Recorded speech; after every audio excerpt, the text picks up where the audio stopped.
Many different aspects of everyday life are kind of transformed into data, and this data is part of our decision-making about the design of our public services and our cities. Let's say you're using the application City Mapper. Is collecting data, and then it's getting packaged up and being sent to Transport for London. You're contributing your data to make your journey more optimal. But what gets left out of that is all of the other stuff in your life that doesn't get transformed into that kind of digital data. What do you care about? What sorts of things might you want to look at while you're walking through the city, as opposed to just having a kind of more efficient or optimal journey from point A to point B? If we also think about this from a city decision-making point of view, using this kind of data will leave out the people who don't use devices, don't use these services, people who might be considered as marginalized. So one of the things I'm really passionate about is making innovation more inclusive, and some of my research looks at the consequences of not doing this. For example, for 2 years, I observed people talking about the process of consulting on low-traffic neighborhoods. This was a data-driven consultation. What I heard was that people became increasingly angry when they discovered that what they had to say was not measurable through the kinds of surveys that were being conducted or through the kinds of passive data gathering.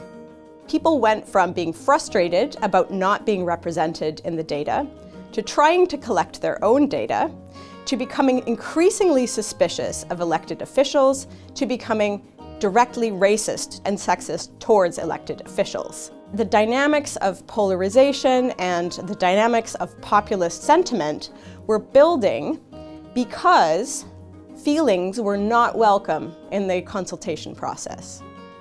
I'm really curious in my research about how to design experimental or creative methods that allow these different perspectives to be part of the discussion.